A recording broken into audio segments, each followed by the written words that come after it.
Welcome, everyone, to the Revenue Cycle Truth Podcast. My name is Josh Bierling. Our goal on this podcast is to share engaging revenue cycle insights and content from some of the leading experts. So today I'm really excited because we're going to be talking about something which is so important, is cash acceleration. I'm joined with Pat O'Connor. Pat has over 20 years experience in revenue cycle, working with some of the largest health hospitals in the country. He was also a nurse, so he has that expertise to be able to take from as well. So Pat, thanks for joining us. Josh, I appreciate you having me here today. Absolutely. Glad to have you. So I know you deal with a lot of providers in the market and you understand certain trends that are happening, especially now with all the craziness happening. So what are you seeing? What is your biggest singular concern right now? And what are you seeing going on now? And why is it? Why are things happening? Just give me your high level perspective. You bet. So it's great to talk about today the hottest financial topic in the boardroom, and that's cash acceleration and optimization. Really, I define that as getting all the dollars that you are due. Okay, perfect. Okay, great. And so what are some strategies that providers are taking that you're seeing to be able to do this? Because I can just see that being uber important right now because, yes, there is obviously a hit to revenue. There's a hit to cash flow. So what are some actual ground level strategies that you're seeing? Sure. Well, there's a long list of initiatives to pursue here, way too long for just one podcast, but I'll try and highlight some. And to start with is really the federal dollars that are available. So the first payment's already been made through the first legislative passing. The second one is just coming out this and next week, and that's to specifically compensate high COVID admitters. There's about 395 hospitals amongst the country that will get and share in $12 billion in revenue. Unfortunately, that doesn't affect the other 90 or 95% of hospitals who won't get any of that $12 billion. The good news is if you're in a rural market and you are a rural acute hospital, critical access hospital, there's even some money in there for rural healthcare centers. Everybody on the rural side, if you're a rural acute hospital, you get $1 million at minimum each. And that there'll be additional payments based on your experience. And rural health centers, those clinics can get a minimum of $100,000, even if they don't see any Medicare patients. So that will automatically come out. It's scheduled to come out in the next week or two on your ERAs. My question to you is, have you seen it yet? How are you booking it? And is it correct? So if you're looking at optimization, those are some of the questions you want to just start with to make sure that you've seen it, you got it, and it is the right amount. If you have questions on that, that's a pretty easy one. There's tons of information from your state medical societies, your legislative groups that you participate in that will have information on accelerated payer funding and other state advocacy efforts. Keep in mind, too, that United Healthcare put $2 billion in advance payments out there. So they, in effect, sped up their payment cycle to put $2 billion more in liquidity and claims payments out there for you.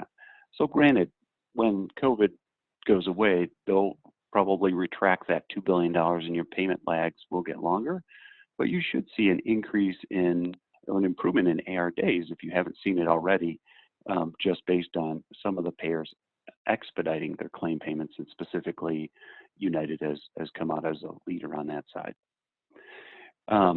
Another couple of things, and just to ask some questions of your podcast participants is, have you really looked at the following? You know, some of these things are normal and dry, but other things you may say, hey, I haven't heard my revenue cycle talk about this in a long time. I'm going to ping them on it. Or if you're a rev cycle leader, maybe I haven't looked at this in a year or two and I need to go back to it to prevent my CFO or my CEO from coming and asking me about it. Zero balances. Denials. Are you looking at root cause and eliminating the cause of those denials? Look at timely write-offs. Have you appealed all these before writing them off? Chart audits, chart reviews, outlier physicians. Think about particular surgeons who may be costing more if your OR reimbursement is fixed, and certain docs take double the time of other surgeons. And if all of his patients get the triathlete knee or the triathlete hip, whether they're 30 or 90 years old, there's tons of opportunity there. And I would question anybody who says we've already been there, done that, and we don't have that issue, because it's ever changing. And you always have to have a very proactive strategy to make sure you're reviewing that on a regular basis. I would say in terms of things like CT denials, yes, we have a denial team. We're looking at root cause and eliminating those, but take it a step deeper, right? Have you shared your CT denials with every ED doc? Have you pushed back on payers when appropriate care protocols were followed in the ED, but the test was subsequently denied for lack of medical necessity, right? Comes back negative, no medical necessity, no pay. That is completely inappropriate for a payer to do.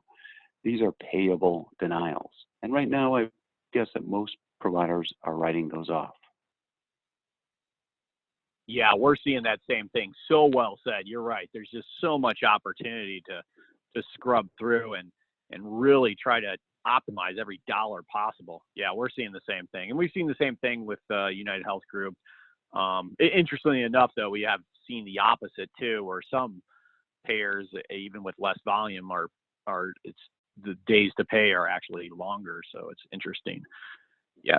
So And that what go ahead. prevents Sorry. that's another exceptional opportunity, right? If you've got a payer at this point in time reducing or delaying your payments because of whatever reason they have on their side, that is a prime opportunity for you to go back to your state advocacy groups and bring that up. You can go direct to the payer, and I suggest always putting that in writing. The pay we're seeing days creep. We need to know what's going on. This is affecting our viability as an organization, and it's extremely important that we get this taken care of ASAP. Without that being in writing, it becomes much more difficult to prove. And then as this progresses and becomes a trend, you can't do without that cash in today's day. Right now, hospitals are all severely struggling with liquidity like no other time in the past. And getting that in writing and getting that out to a payer creates a legal document for them to be able to, for you to be able to go back to later and address with that payer. And it also creates a great soundbite if you ever have to go to the press to bring this issue to light.